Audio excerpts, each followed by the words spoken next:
Kyle Larson, Joey Logano get ready to lead the field to the green flag as we are underway here from Kansas now. Kyle Larson, Joey Logano, 3 wins separated between those two drivers there as we see Larson lead the way. And I mean, most importantly, most notably, Jay, we look at Kyle Larson here this season in Kansas as we get underway. He's got 3 DNFs on the season with that 1 win. Larson, although he's been strong when he's got speed, he's certainly had trouble finishing the races this year. Yeah, Larson does not look the same driver this year as he was last year at all. And to top it off, I mean, as well, he's only got 7 top 10s this season, and when he finishes in the top 10, he almost always finishes in the top 5. So for Larson, it's either top 10, top 5, or DNF so far this season. And I mean, right there, you see him already side by side with Logano. They got close to the wall almost, and 3 wide is something so far that's going to be really scary to see. As we see 3 wide back there with Suarez, Byron, and Denny Hamlin, but they get it kind of figured out. Suarez still on the high side, but not 3 wide anymore. Now Larson and his teammate Byron are 3 wide. These two, so far early on in the race, are being caught off guard. Now it's three Hendrick teammates 3 wide. Still can't get it figured out. Larson has been dropping like a rock so far early on in this race. He started on the actual pole of this race and is continuing to just lose spots after spot after spot. One thing I'm noticing right off the bat, Jay, is it looks like you do not want to be all the way up by the wall. It seems like they have absolutely no pace if they go up there. And look at that right there. Ryan Blaney does it, and he goes backwards as well. Reddick's going to slip through on the inside. That could create a lot of calamity on some restarts here throughout this race. Now, if someone's maybe trying to merge down into that second lane, so that's something we're definitely going to have to keep an eye out for on these restarts here. At least 2 of them today, and you see get a little bit close right there between Haley and Blaney, sorry. But both of the Brad Keselowski and Christopher Bell cars outside, and Bubba Wallace all outside of the top 30 right now. I mean, very unexpected run so far for these guys, and clearly they're going to need some major adjustments here at the end of this first stage, or of course under that green flag pit stop coming up. Back from Kansas as pit stops just get underway. Chase Elliott, Joey Logano actually leading the way into the pit lane, bringing Alex Bowman, Kevin Harvick with them as well. As we see up front still, though, it's going to be the 18 of Kyle Busch. You're going to have Allmendinger, William Byron, Denny Hamlin as well, who was on the move during the break, but then fell back right at the very end. Back to actually a few spots below where he was, and we saw Allmendinger and Byron really close some ground right there as they now head down into the pit lane here. Jay, very important for these guys to get this perfect, because what we've seen so far, passing is a little bit on that difficult side. So I mean, this is where a lot of the passing can come, and these guys are only going to have about 10 to 11 laps of racing left in this stage. But maybe the big winner is that car right there, Alex Bowman. He's going to cycle through into a net P3, which is a huge gain for that 48 car, who was still in the top 10. It got real close there between Allmendinger and Logano, to say the least, but certainly the big winner here has to be that 48 car. Head down to 3 and 4 for the last time. Coming to grab the green and white checker. Chase Elliott gets another stage win this season. Kyle Busch in 2nd. Alex Bowman in 3rd.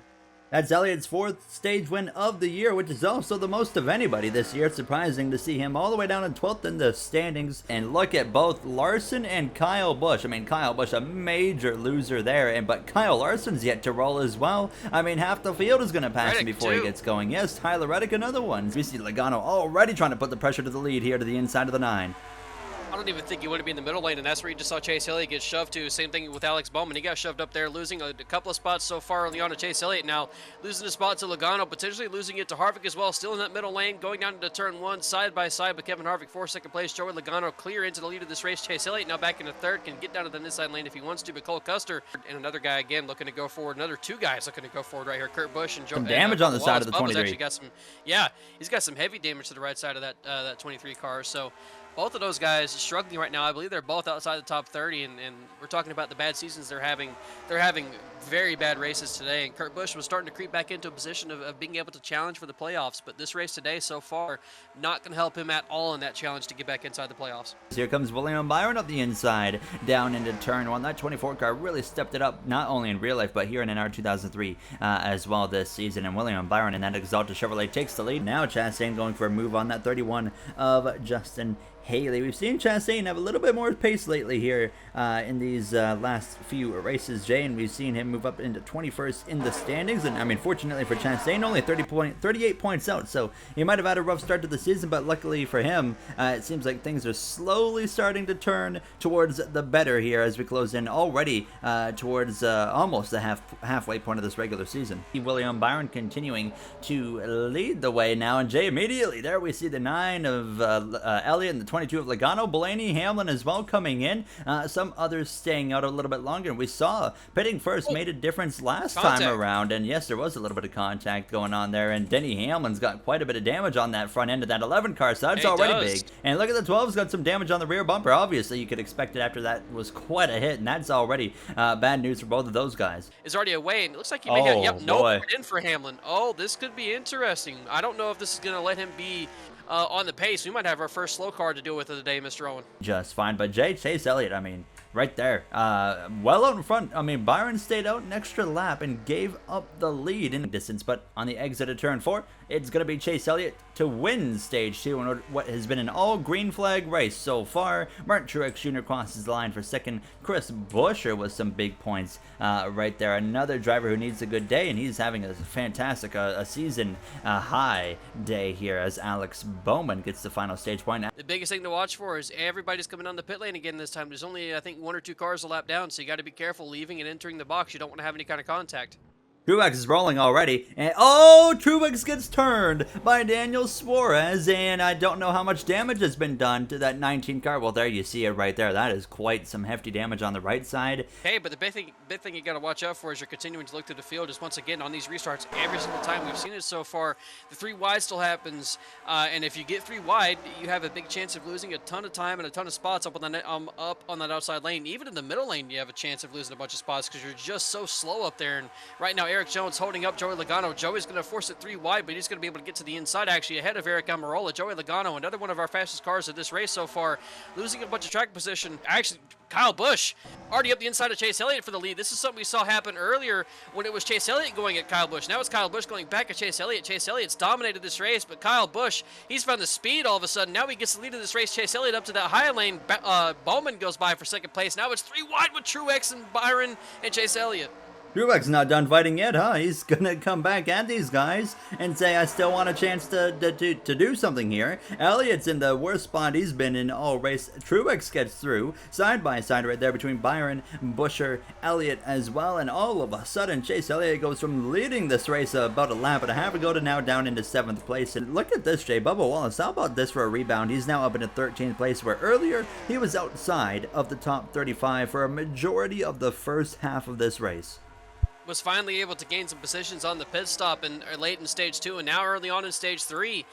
He has found some speed out of nowhere in that 23 car. Not the same thing for his teammate, unfortunately, but Bubba Wallace, we've been talking about all race, needs to have a good race, sitting at 13th right now, just outside the top 10, and we keep looking back and back and back. We still can't find Kurt Busch. There he is in the background, but 3 wide right here with Cole Custer, and there's Kurt Busch. He's actually got some damage to the right side of his car. There's going to be some damage there, too, with Brad Keselowski and Harrison Burton. But Kyle Larson, I mean, he's picked it up at the right time, Jay. He's moving his way forward right now, and then we see, well, there's Chase Elliott, who's as well having a really, really nice fight back through this grid all over the back of Kevin Harvick, and Bowman has not made it easy on Kyle Busch in that number 18 car. But I mean, do these guys have anything for Chase Elliott? Because I think once he is able to find a way around that number 4 car, I think he's going to probably just go and march his way right up to the back of Bowman and Kyle Busch. Is Chase Elliott pitting already? Yes, we got multiple cars pitting already, and Kyle Busch and Alex Bowman as well. This is pretty close to the cutoff line, Jay. It's surprising to see these guys coming in so early, but I mean, if you're Kyle Busch and Alex Bowman, almost, I mean, maybe a little bit of concern seeing that 9 car so close in the mirror and pitting the same lap as you. Yeah, I think if you're Bowman, you were trying and catch Kyle Busch off guard there and pit a lap earlier, but Kyle Busch, he was having none of it. I certainly thought he would have stayed out an extra lap at least. And there goes Chase Elliott. Oh my goodness, nearly some contact into turn 1, and Jay Elliott trying to get on the move. If he can complete this pass, it'll be about a 3-second gap between him and Bowman and Kyle Busch. And Bowman's actually passed the 18 of Kyle Busch suddenly there as we were paying attention to that 9 car, but Elliott might still have enough speed now that he's gotten past that 4. I would not rule out that 9 car. 10 laps to go while we were away. Kyle Busch gets back to the front of Alex Bowman as they just come through Denny Hamlin right now as they come through to the final 9 laps remaining here from Kansas Speedway. And Jay, it looks like it's going to go caution free to the end of this race. Pit a couple laps later does have fresher tires than everybody around him, but not going to be... Oh, wait, Daniel Suarez is having an issue. He's blown up. This shouldn't cause a caution. I don't think he's off the track. He should just tow, and we should be able to escape without a caution here. This would most No likely in the caution, race, no if we do caution. get one, he does tow, no caution. But up at the front, Alex Bowman still trying to find a way to make a move on Kyle Busch. Hasn't been able to do it so far. 1 lap to go here in There he Kansas. And he is goes. looking to the inside this time. Force Kyle Busch to the middle lane. And you're so slow up there. I don't know if Kyle Busch is going to be able to hang on. He's still side by side. Currently has not lost a position yet. Alex Bowman still forcing him to the middle lane, though, down here in 3 and 4. Through 3 and 4 for the final time. It looks like it's going to go towards Alex Bowman. Hold on. He checks up Kyle Busch on the outside. It's going to be a drag race. It's somehow going to be the 18 of Kyle Busch who holds on at the line. Kyle Busch wins in Kansas, and they at least had to make it a little bit dramatic for us there. Coming to the line, Jay, I mean, Kyle Busch put himself in exactly the spot you don't want to be as the rest of the field comes through to cross the line, but he is very fortunate. You saw there through 3 and 4, Bowman had to check up on the inside, and I think that was the difference maker right there for the 18 to pull off his first win of the season. Yeah. Oh, sorry, we haven't seen one single driver so far in this race. The entirety of this race, we hadn't seen anyone be able to hang on the outside, but Kyle Busch was able to do it. And then we also saw Alex Bowman, like you said, get loose on the inside lane, had to check up. That's something we also hadn't seen all race long either. So Bowman tried to force the move, just was not able to hang on. Kyle Busch, I mean, that just goes to show that the speed he had in that car was able to hang on in the middle.